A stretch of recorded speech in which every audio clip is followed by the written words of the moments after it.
Díky moc, že jste všichni dorazili tady na dnešní uvedení knihy Až skončí práce, dějiny, domácnosti a boje o volný čas. Jsme strašně rádi, že tady mohl dorazit i Nick Srnicek, který spolu s Helen Hester tuhle knihu napsal. Budeme se bavit o tom, proč tady dnes třeba Helen Hester není, a budeme se bavit o obsahu téhle knihy. Ještě než začneme úplně se pustit anglicky do toho dnešního rozhovoru, protože bude vedený v angličtině, tak bych všem, kteří mají zájem o to si vzít sluchátka se simultánním tlumočením, aby zašli tamhle k paní, která nám všechny mává, a vzali si sluchátka. Pokud to nepotřebujete, tak samozřejmě jste vítaní poslouchat tuhle debatu bez sluchátek. OK, takže já se zase přepnu do angličtiny a můžeme začít. So, good evening, welcome to everyone who came to the launch of the Czech translation of After Work, a history of the home and the fight for free time. Nick Srnicek, one of the authors of the book, is here with us today. Nick Srnicek is a writer, scholar. He teaches at the King's College London, and he's the author of the books like Inventing the Future, together with Alex Williams, and Platform Capitalism. He's an expert on digital economy, platform capitalism, and the concepts of post-work and post-capitalist society. Nick, it is a pleasure to have you here with us in Prague. Welcome. Thank you for having me here.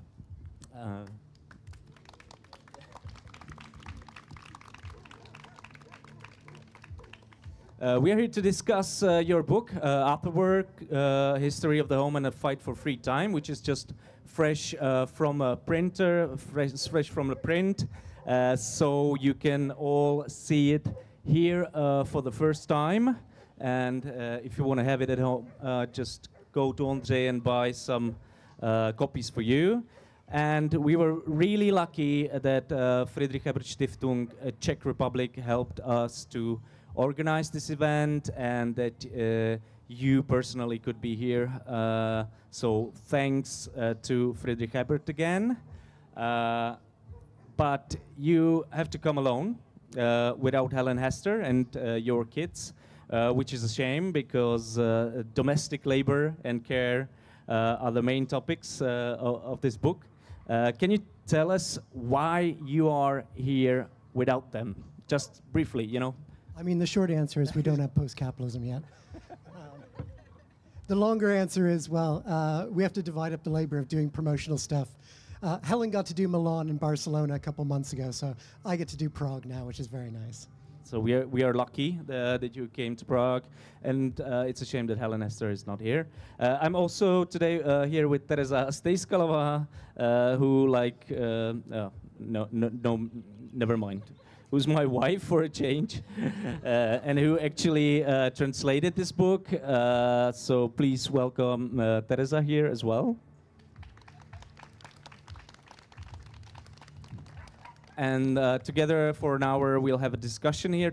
Together we will touch on the whole range of topics related to this book, and we will give a chance to the audience at the end to ask Nick some questions as well.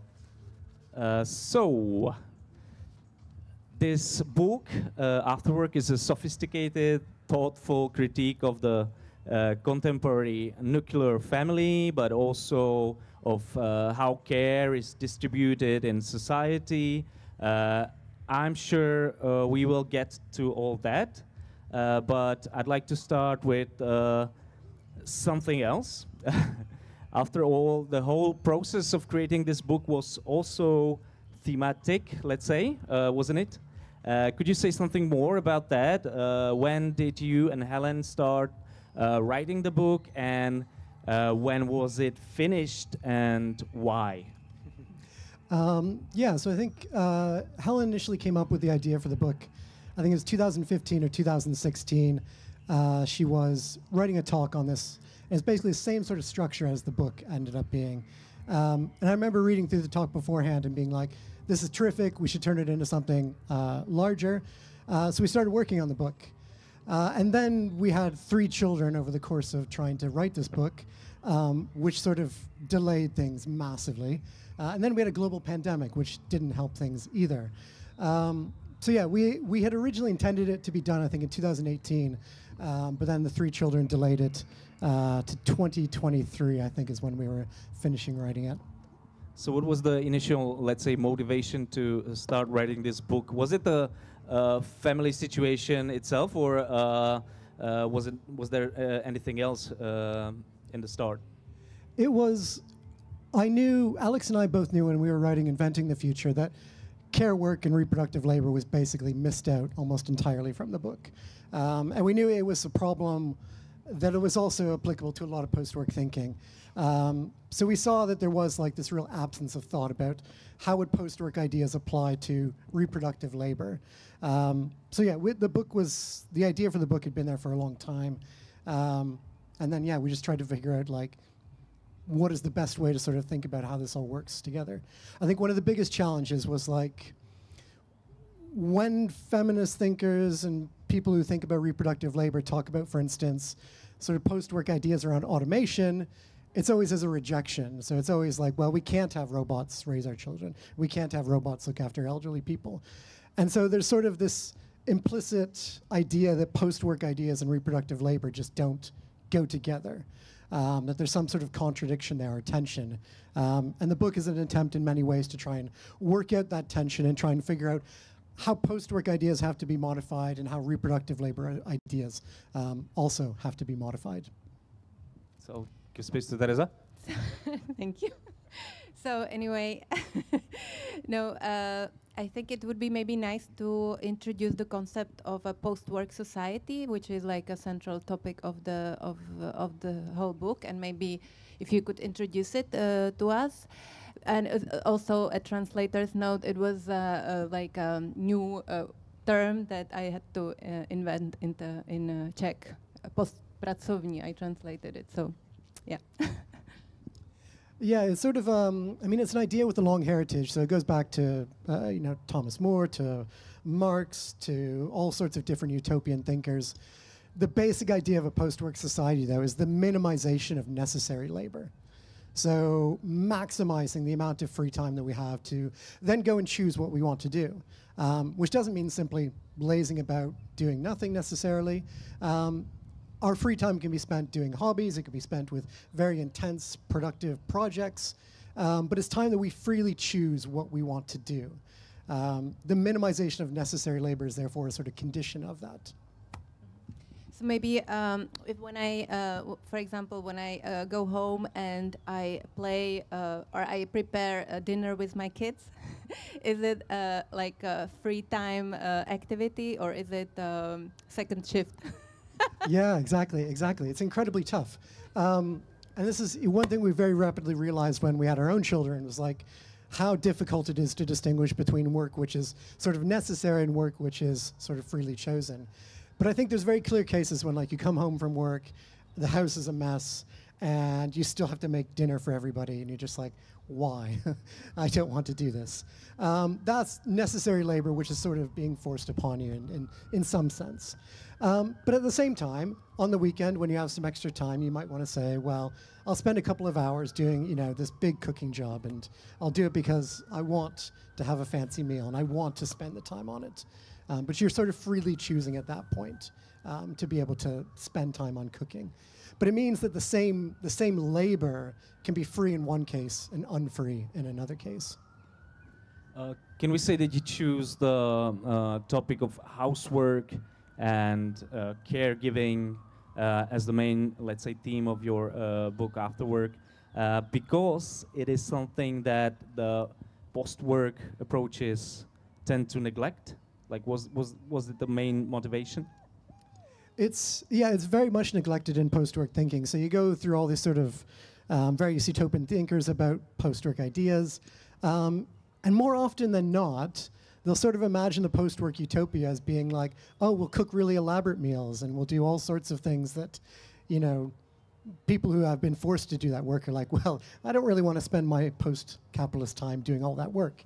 So yeah, there's this real implicit assumption that work that's been done in the home has been done as a labor of love, and that under post-capitalism, this would sort of expand, if anything.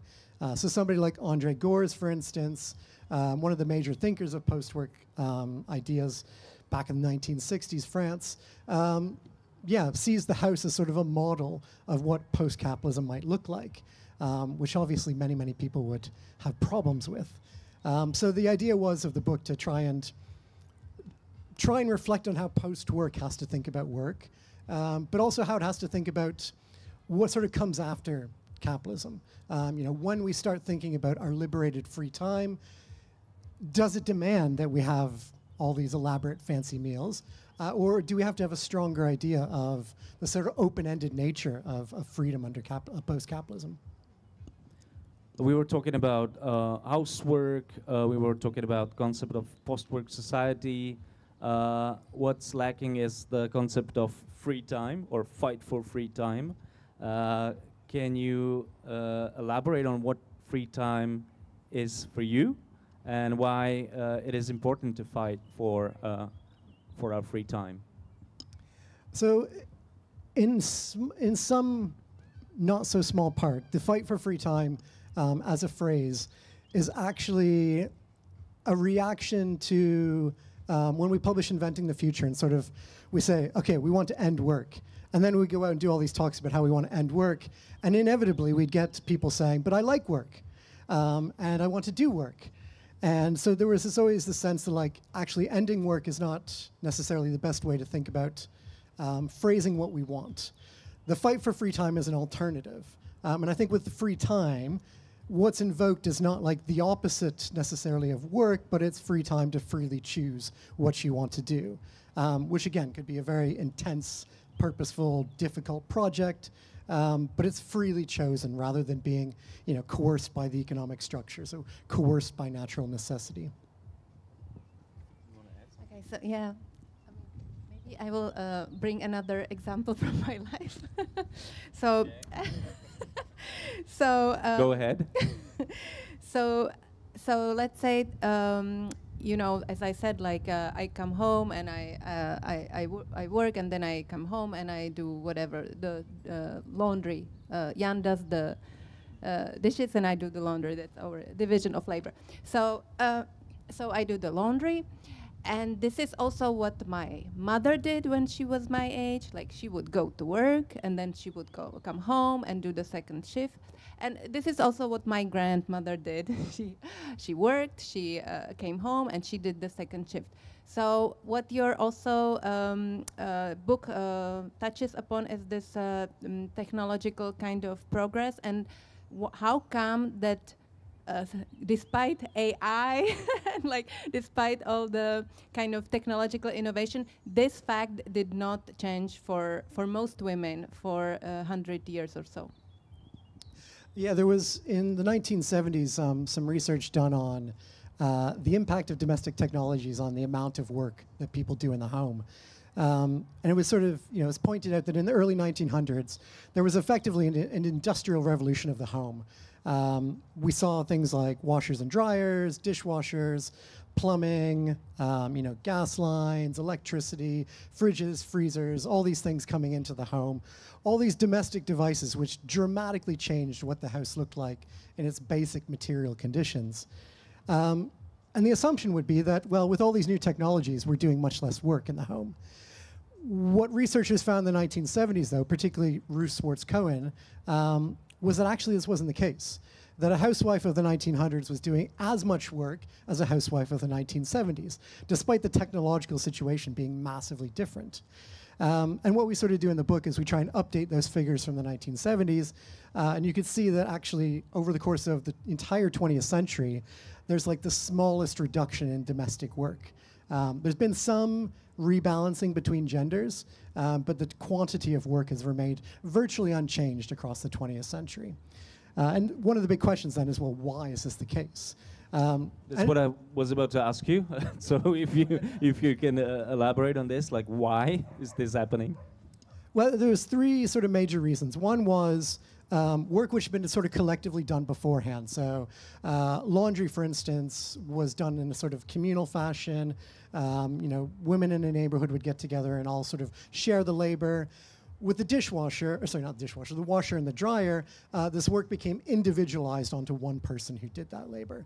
So collective labor became individualized, which meant more work for that one person. Crucially, there was also a rising expectation about the standards of these sorts of things. So with laundry, for instance, it used to be the case that you would do it like once a month or maybe once a week. But with the washer and dryer, it suddenly became something which you could do daily. So the expectation would become that you always had clean clothes. There's one historian who looks at this and says that laundry went from being like a monthly nightmare to an unending, dystopia, basically. And I have 3 kids, and yeah, it's unending, the amount of laundry that they produce. But yeah, so these expectations rise up, and it means more work ends up getting done. And then there's also new tasks which sort of get invented as well. So what's a good example? The smart home today is a really good example of this. Like the smart home might save you a little bit of time on certain things, but at the same time, when it breaks down, you're suddenly spending a lot of effort and time trying to fix these things. So the introduction of new technologies inevitably creates these sorts of new work tasks that also have to be done to get them to work together. Let's stay for a moment with technologies that make housework easier. What invention do you think has had the biggest impact in this regard?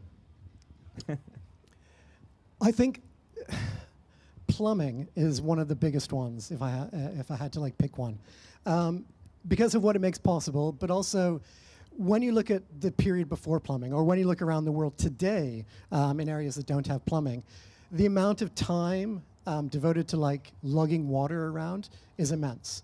And the amount of physical effort that goes into carrying water into the house and carrying it out of the house as waste is huge.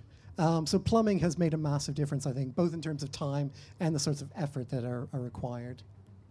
But also, if I remember correctly, like you also use the term technology in a more kind of wider, let's say, meaning than it's usually in common understanding. So, for example, I think you also mentioned in the book about anti-abortion medication or things like that. That really that are also technologies that significantly reduce reproductive labor, for instance. Yeah, absolutely. When we start thinking about reproductive labor, it's not just cleaning the home and things like that, but also the sorts of childcare and the reproductive labor, which people like Sophie Lewis have done amazing work on as well. But yeah, the contraceptive pill, I think, is probably in the past 50 years one of the most impactful technologies that has come around. Probably more so than AI in many ways.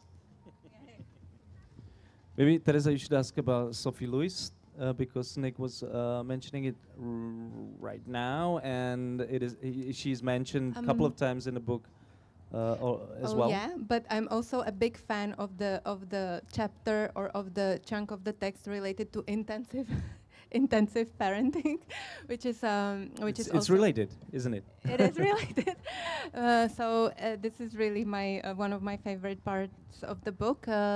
So maybe you can elaborate, like how, even though how we spend nowadays like more time with our children than ever before. Yeah, one of the most surprising facts that we came across when we were researching the book was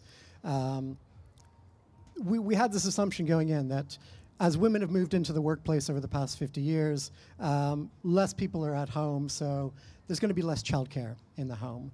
But in fact, that's not the case. And it's not just one country, it's pretty much every developed country has seen parents taking on more and more childcare work over the past 40 years. It's the rise of, generally speaking, intensive parenting, although each country sort of has its own term for what it is. But yeah, it's a good example of this sort of rising set of standards and expectations around domestic labor that mean that even if you have the sort of space of free time in the home, something opens up some free time, it invariably gets sort of closed down by rising expectations. And with intensive parenting, one of the curious things the researchers have found about it is that it's very tightly related to the inequality level within a country. So the more unequal a country is, the more likely intensive parenting is a major thing within that country. And the basic reason why is because if you want your children to be able to reach, the upper levels and have a decent life, intensive parenting is basically what you have to do. You have to get them into all these different hobbies. You have to be doing all this sorts of educational work and extra tutoring with them. You have to be, going into their schools and arguing with their teachers to make them get greater grades. All these different little pieces of work that have to be done in order to smooth the path for your child to get a good education, get a good job, get a good life. It's a function of modern capitalism in every way. So we can get to Sophie Louise. Yeah, it's I guess part of the intensive parenting is also that you are on your own, sort of. So last year the organization that I work for published a Czech translation of Sophie Louise' Abolished the Family, which created sort of a uproar. And also you refer to this book in your book, and you you seem to be while Sophie Louise is a really manifesto, and it's very kind of I would say challenging, intentionally kind of provocative. You choose, I think in some reasoning you go along those lines, but I think you choose a different approach. So maybe if you could elaborate. Yeah, I think the main difference between our work and Sophie's work largely has to do with terms. And in the book, she makes a very good case for keeping the term family abolition. And I think if you read the book, you can see why you might want to keep that term. But intuitively, when you talk to sort of somebody who hasn't read this literature, what is family abolition? You ask them, they think, well, it's just like sort of state-mandated getting rid of the family entirely. And then your imagination sort of goes wild as to what that might mean in practice. And strategically, I think for our book, we wanted it to have as wide an audience as possible, to be touching upon a lot of different debates, and to just avoid that sort of initial hurdle of like, this isn't what we mean by family abolition. We just sort of drop the term. Instead, we talk about communal care, which is basically providing different options to communalize a lot of the work that's done in the home. Very simple example is nurseries. So nurseries is taking, sort of childcare out of the home, allowing it to be collectivized, enabling that work to sort of be shared in a much more efficient way, but I would also argue oftentimes a much higher quality way as well. I know, I had a half term with my oldest a couple weeks ago, so he was at home the entire week, and you just trying to like keep up with them is exhausting. But if you can sort of give them into a nursery and they can sort of be entertained by a group of people, and then you can sort of take them back home, you have the energy then to really engage with them properly when they do get home.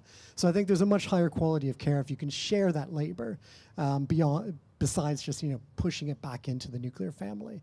But yeah, so we do agree with Sophie on pretty much every aspect, but it's just that terminology thing. So no, it's not my turn. You can do whatever you want. But I was just trying to ask you a really basic question about nuclear family or contemporary concept of nuclear family. Why is it not functioning in your view? Like, what's the most problematic, let's say, feature of nuclear family, and how it could be overcome? If you were talking about communal care, so obviously that's the answer. But maybe you have something to add to this. I think there's a load of different ways to critique the nuclear family, and by nuclear family, I effectively mean sort of husband, wife, children, living in the same household, not sharing that space with other generations or anything like that. There's loads of ways to critique of the sort of, the ways in which it might obscure, for instance, partner violence and things like that, domestic violence.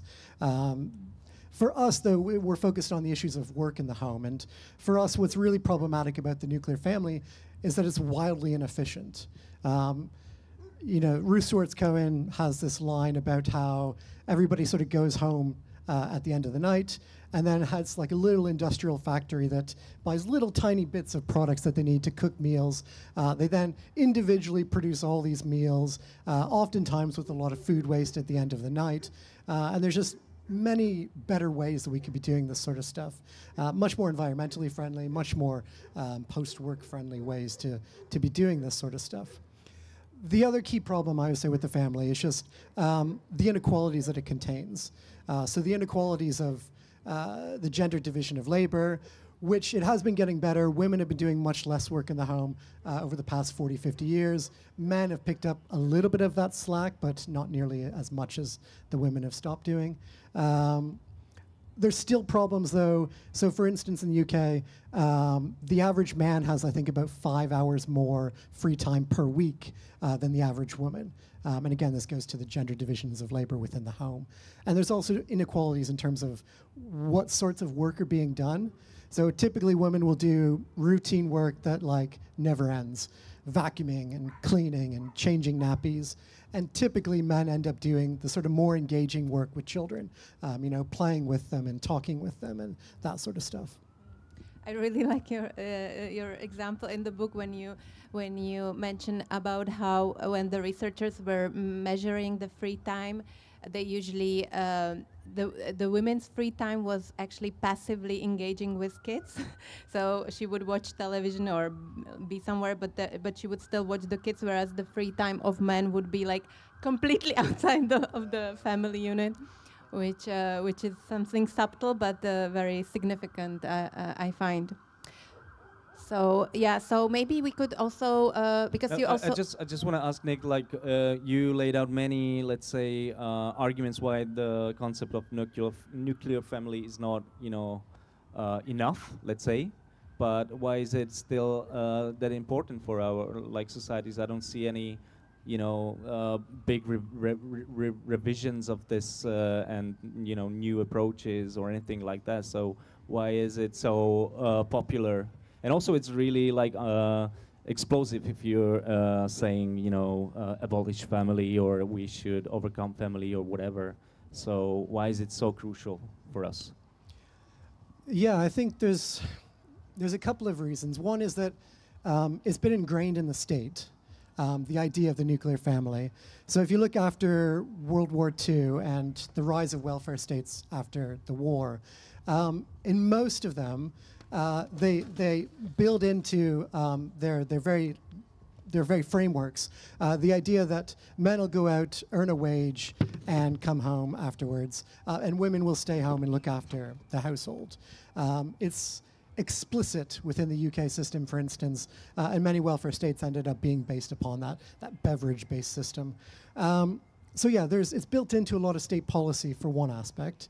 The other key thing, though, and this is people like Melinda Cooper have been really good at pulling this logic out, but it's actually the nuclear family is essential to neoliberalism, which is sort of interesting because you know, you think about neoliberalism as just, you know, sort of turning everything into the market and it's all about individuals.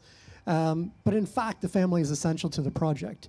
And the reason why the family is essential to the project of neoliberalism is because if you're decimating the state and taking apart healthcare, childcare, elder care, all these different things, you need some sort of support system to back it up and to provide that labor instead. And the family is the one which is providing that labor. It's very explicit when you look at state policies around elder care, for instance. Elder care is like, for a state to properly take care of its elderly would cost a huge amount of money. And so states actively say, we want families to take care of this work. And yeah, this is part and parcel of neoliberalism. The family, the nuclear family is essential to it as a result. It was great to read about the emergence of concept of male breadwinner, which is related to what you just said. It emerged in the 19th century, or maybe even earlier.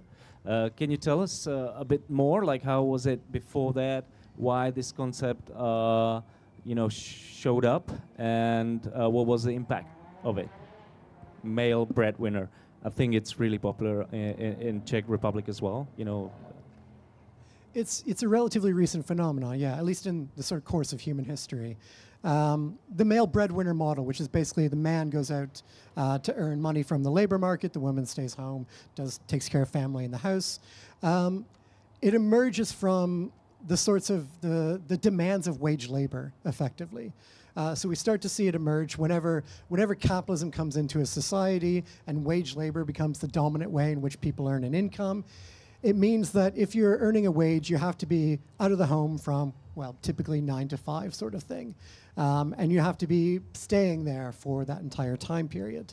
And this really interfered with the sort of existing rhythms of work that existed before capitalism came along. And basically there was a long period of time where, because men and women and children all had to be going into the workforce to earn money, family life was just massively disrupted. Family life was disrupted, societies were like massively impoverished, and just all sorts of problems emerging from it. The sort of solution which emerged from that crisis was basically, okay, we'll split up the family in such a way that men go and earn the money, work according to the rhythms of capitalism, women stay at home and work according to the rhythms of the family. And you get these two different logics and two very different experiences of time, which is also crucial then to the politics of free time that emerged in the labor movement as well. Maybe we could turn, because in your book you also go into history a lot, as we just heard. And also it's interesting for us, as we are the so-called post-socialist country, so we have this state socialist legacy. Here with it's very different experiments in terms of redistributing either care or domestic labor. And maybe you could elaborate, or you are specifically focusing on specific examples of this socialist history. One is the Soviet Union in the early stages, or the Vienna, the so-called Red Vienna, which is 4 hours by train from here. So, and also you kind of here you research, or you pinpoint, or you focus on the like architectural and design experiments, and this relates to the communal luxury. So maybe you can why did you choose those specific also maybe examples? Because this is interesting for us, because we know that the state socialist history is also it was elsewhere here, elsewhere in Poland, elsewhere in Asia or Africa. So yeah, anyway. Yeah, so I mean, we look at the family as an organization, but we also look at the household as an architectural space where this reproductive work is being done. And we look over the past century and we try and show why in so many countries the single family household has become the dominant idea of what you might want. In America, suburban life is what so many people aspire to, with this, very individualized home, separated from anybody else, needing a car to be able to get and do anything. So yeah, the question is, well, how did this become the dominant logic of what sort of material space we want for raising families and living our lives? And part of the reason we choose some of these examples is simply because there's this moment, particularly after World War I, where you've got the sort of conditions for reimagining what material spaces might look like. You've got the devastation of the war, which has demolished so much housing stock. You have to rebuild housing stock. And the question is, well, do you do it as you were doing before, or do you do it in a different way?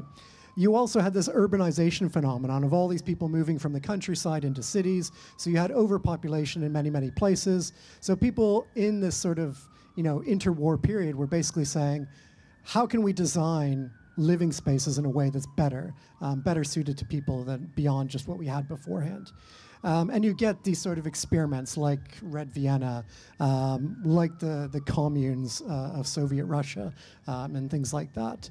So we try and look at these and sort of point out what's interesting about them, where they worked, but also their limits, their flaws, why virtually all of them ended up failing in the end, and things like that. Can you give us some example of, let's say, this social experiment that surprised you? Because like a lot of people know Red Vienna as a concept, but there are many, many more examples in your book, and it could be inspiring for our audience as well.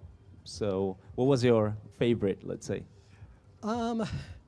I think one of the most interesting ones, it was so interesting that Helen's going to try and write a book about it, is this sort of apartment hotels within New York, which were, again, a sort of early 20th century phenomenon.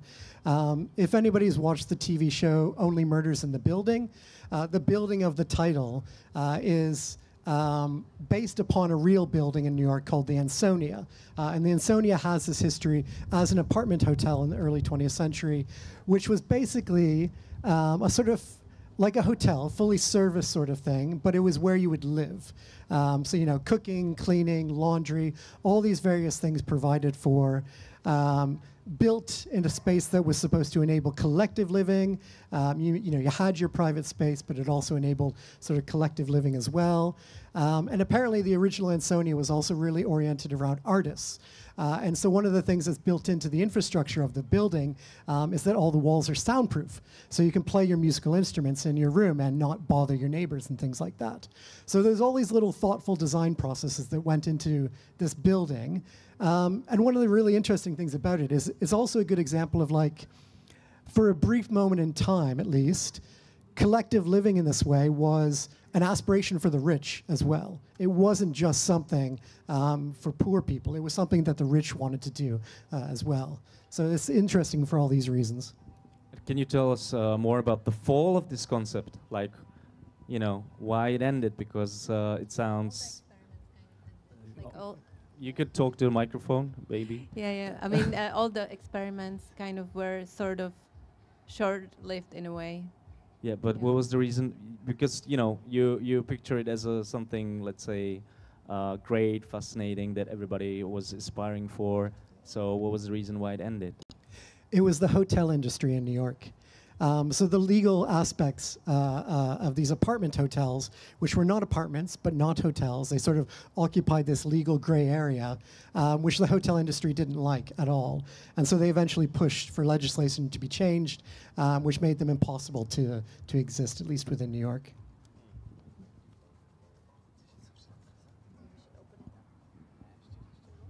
Yeah. You were mentioning Tereza was mentioning the concept of communal luxury, but we didn't explain, like, what does it mean. So can you tell us something about it? No? Yeah. You know. Yeah. It looked like you want to add something. No. Yeah, so we talk about public luxury in the book. Public luxury it was initially an idea that comes from people like Mike Davis, sort of thinking about how do we, he has this brilliant piece, which I cannot remember the name of. It's like the Two Arcs or something like that. But it's basically, he starts the essay as a really negative take on all the problems of urbanization for climate change. You know, all the ways in which the cities that we live in produce the problems of climate change. And then in the second half of the essay, he takes a completely opposite spin and says, well, here's all the positive aspects of urbanization, all the things we could do with our cities that we have. And public luxury is one of the key aspects of what we could do with our cities.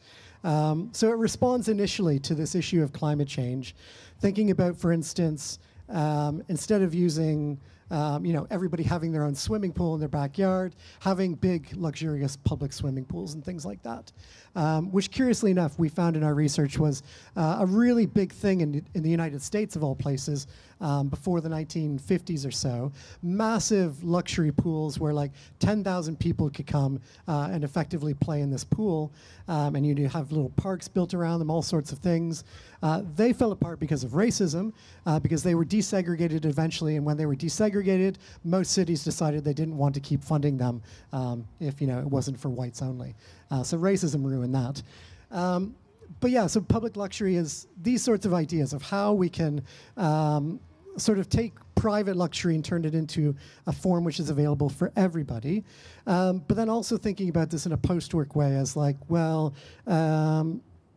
oftentimes the sort of public services that we have, particularly in places like the UK and the US, they're for the poorest only, the sort of universal state-provided things. So if you're really poor in the US, you can get state-provided childcare, but only if you're really poor and it's really low-quality childcare as a result. But we think public luxury is the idea that this should be really high-quality stuff every step of the way. So high-quality childcare, high-quality spaces to use, but then also thinking in terms of how do we spend our time when we have more free time? Is it just that we go out and spend more money? We go buy more consumer goods? Is this, all post-capitalism is about? It's just more consumption? Well, no. But we do need spaces then to be able to actually have and spend our free time. So thinking about public museums, public libraries, public parks, things like that is all part and parcel of this post-capitalist project. I just wanted to add that the Czech Republic has the densest network of public libraries, so this is our communal luxury that we could cherish and develop. But maybe to slowly close down our part, maybe what in our kind of, we now live in a very, let's say, problematic moment. So what would you want the readers to take from the book? What would you hope that the readers of this book, take away from it? I think one aspect is thinking about how much work you do at home and realizing it's not inevitable, particularly if you have children. It's an incredible amount of work that goes on in the home, but it's not all necessary. There are alternative ways to organize this stuff in ways which can maintain, the child care for children and actually increase the level of care that people are getting, but do so in a way which doesn't require massive burdens of work on people. The other thing is, I think, looking at material spaces as something which could be changed. Looking at material spaces, the physical layouts of our homes as something which has a history and doesn't have to be the way that it is right now. We could think of alternative ways of living that provide the privacy that I think most of us, if not all of us, want, but also allow for that sort of collective sharing of resources and efforts and all of that sort of stuff. So yeah. Yeah, maybe the last question. You're criticizing the concept of, let's say, home or household as it is today. So what would be let's say, your ideal version of this? How the ideal version of our homes would look like? Do you have any, something in your mind? It's tough because I think it's quite personal. But I think something like Red Vienna is a pretty good model in many, many ways. It's still quite gendered in terms of at least its initial formation. So for instance, there was like collective laundries within it, but only women were effectively allowed into those laundries. So men, even if they wanted to go and do that work, couldn't go and do it. So there were still these sorts of gendered ideas that were problematic within that project as well. So Red Vienna for you. With luxury pools on rooftops for everybody. I don't know if we have, technical abilities to do this, but maybe we should. Let's try, and we could give some space for you, the audience, and I would like to ask you if anybody has any questions or comment for Nick Srnicek, or if you would like to respond to anything that he said. Please raise your hand. Go ahead.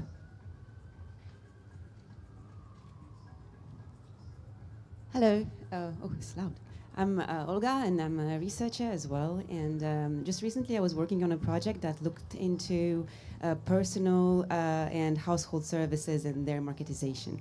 And what I learned is that there's actually a pretty strong lobby at the European level, grounded in France and Belgium, for the professionalization and regulation of care services and also like just general household services. So childminders, cleaners, and so on and so forth. And so this actually goes against the idea of communal, the communal idea that you were mentioning, because it goes into a further individualization by subordinating all of these tasks to the market logic and so on and so forth. But these lobbyists, which are mostly employers' representatives, obviously, they sell it as a solution for work-life balance. So they are saying, like, well, this is how we free up households from all of these, like, exhaustive tasks. So yeah, I was wondering, what is your take on marketized reproductive labor as served as a solution for work-life balance?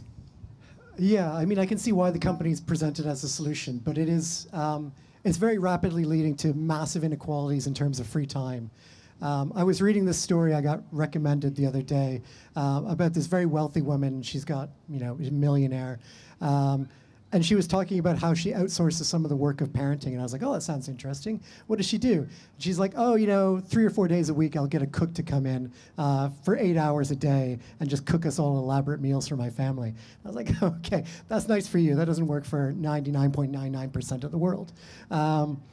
Yeah, but this is the same sort of thing. Like, yeah, okay, you could outsource cooking and cleaning. You can outsource a lot of this work to the market. But first of all, you have to be able to afford it, which plenty of people can't. And second of all, it's typically reliant on massively exploited workers to do that sort of thing. So I think, you know, one of the key things, one of the key struggles in the coming years is like precisely the fight for people doing reproductive work to get better pay, to get better wages. And there's sort of structural reasons why they haven't been able to in the past, but I think it's going to become a more prominent struggle in the near term. Okay, thank you for the question. Anybody else want to join the conversation here? Please raise your hand and you could ask anything. It's Nick.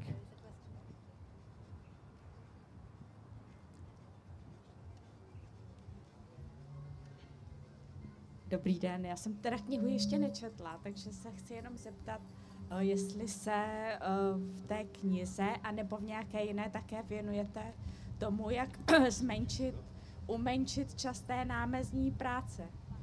Protože se mi zatím nezdá, že by tomu něco v té kapitalistické společnosti nasvědčilo.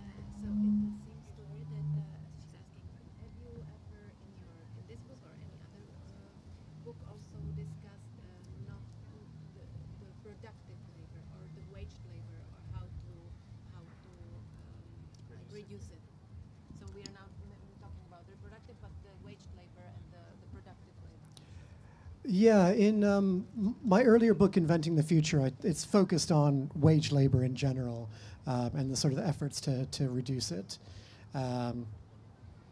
Yeah, you can buy it, but there's also free copies online, so you just go Google it and you'll find a copy. Okay, that was quick. Another question here. Can I have 3 questions? Can you reduce it to 1? Just give space for other people if they want to ask something, please. As a reflector of unconditional basic income, can you elaborate on where do you see this concept in the things you were talking today about, just to position it into? Yeah, so one of the demands in Inventing the Future is for universal basic income.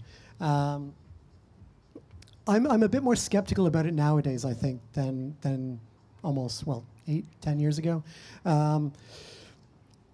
I still like the idea of a universal basic income, the idea that the state would provide everybody with a certain amount of money that would allow you to live off of it without having to then go and find a job necessarily. You would have a basic amount of money to survive, which eliminates this coercive nature of the labor market, that you have to go and find a job, even if it's, you know, a terrible job, even if it, you know, you're risking your health and your life and your mental health.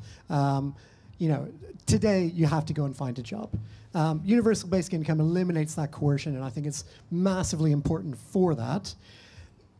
The problem is, I think, the ideal version of it is not possible in the near term. Perhaps it'll be possible at some point in the future, but at the moment, I don't see any constituency which could carry it out and bring it about in a meaningful way. So I think my focus more recently has turned to like shorter working week as an immediate goal that could be implemented. And that in fact is being implemented. In the UK, you know, there's In fact, hundreds of businesses which are starting to do a 4-day working week as the norm. That sort of push for a shorter working week is, I think, something which is achievable right now and gets a lot of benefits of the universal basic income. Not all of them, but it does get a good chunk of them. Okay. Anybody else want to ask something? Is there any questions? Please raise your hands. Don't be shy. If you want to add something, please do. Join the conversation. Or maybe we we'll give you the second chance. So I reduce it to 2 questions, and then we will see. This is what we call the method of slice by slice. I will get them 3, you will see. So the second one was... now you're not getting that. The second one was, many times you talk about the nuclear family or the aspiration for having this individualistic life as the cause and the trouble. But what would you say if we would ask about what was the reason? What was the cause of this becoming so fashionable, the nuclear family and the aspiration to have this kind of life? So what is the core of it? Where's the origin? I think the long-term origin is that story about capitalism emerging and the different rhythms of wage labor versus reproductive labor. The other big push is after World War II with the welfare state, and then you get state policy which says men are supposed to be working out in the labor market, women are supposed to be at home, raising the future populations of the nation. It's very explicit, like literally spelled out in William Beveridge's work that this is how the welfare state should work. And then you get all sorts of different policies around, like who can receive a pension, who can receive childcare, who can receive, all these different things are very gendered in terms of, who can get it, who can't. So that still exists today, and still you have plenty of policies which are centered upon the nuclear family. I'll give a very simple example, which is many countries nowadays have a carer's allowance. So if you're looking after somebody who requires, say, long-term care needs, or you've got an elderly parent, you can get some sort of subsidy from the state to help you with that sort of work. You can only get it, though, if you're a family member. So you can't get it if you're a friend of that person, a neighbor of that person, or any other sort of non-familial relationship. So it's built into these very structures of the welfare state that the nuclear family is essential to providing this work. Curiously, though, despite all this sort of top-down pressure to be in a nuclear family, I think just a few years ago, globally, nuclear family no longer was the majority form. So it dipped below 50% of households around the world. And in some countries, in like the Nordic states, for instance, the majority of houses are increasingly like individuals living in homes. So there's this real turn across particularly developed world towards smaller and smaller household sizes. And the nuclear family is sort of dissipating as we speak. And then you've got places like, say, Southern Europe, which are much more like multi-generational families and things like that. So there's always been exceptions to the idea of the nuclear family. But in terms of state policy and the sort of coercive elements of, capitalism, they constantly push for the nuclear family, even if that's not how people actually live. Thank you. So there's a last chance to ask Nick Srnicek anything you want. Is there anybody who want to go join the conversation, or is that it? Okay, so last question. Great. Hello. It's not a question, it's a comment or a proposition, and I'd like to go back to Tereza's comment about living in a post-socialist country or belonging to a former socialist bloc. I'm not so familiar with the Czech context, only the Romanian one. And my proposition would be to, when thinking about our past or the past of a former socialist country, and if we want to apply the social reproduction lens, to not throw the baby out with the bathwater, pun intended, And to also acknowledge that people born well before 1989 have been raised in collectives, and maybe the infrastructure wasn't always the best, or it was still heteronormative. We have enough testimonies around us to also focus on what went well before 1989, and don't look so much towards the West, but also try to read well into our past without an anti-communist lens. You call it counter-communism, but it's anti-communism. So, yeah, that would be it. Thank you. Maybe can I respond to it? You can share the answer. It's a good.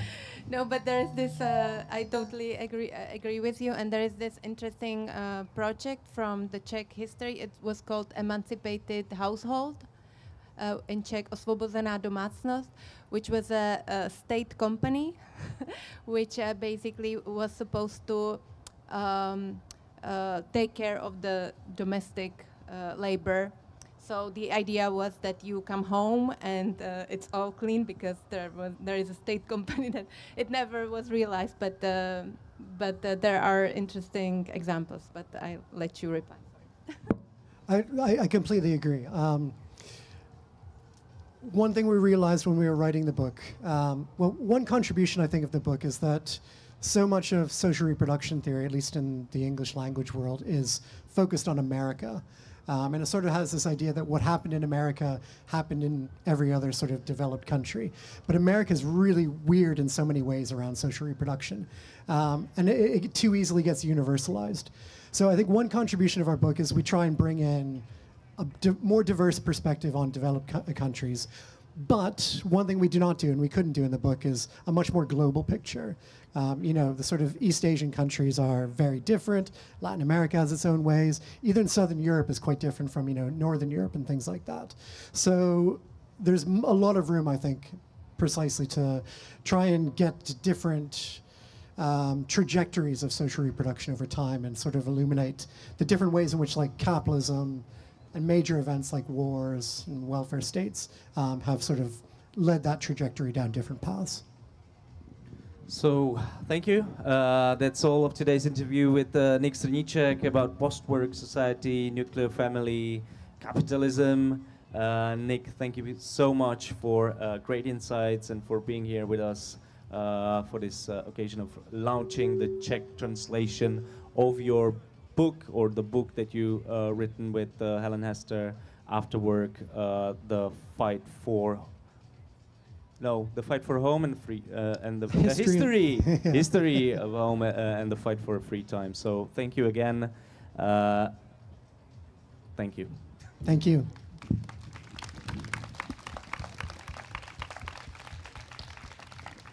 And I would like to thank you, Tereza, as well, for her questions today, but above all, for how carefully she translated the book after work. So thanks to Tereza as well.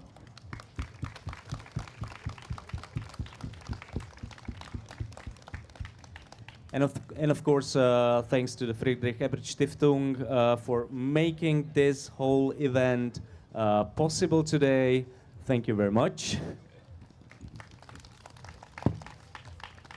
And if you want to buy after work today, go to Andre. This is the first time we're selling this book. It's fresh from print today, so you have a occasion to buy it here. And if you have the time and appetite, you can stop by tomorrow for our joint discussion with Nick at Knihes book festival in Holešovická tržnice, very close from here. We start tomorrow at 11 a.m. So thank you for being here. Thank you for your questions, and have a nice evening.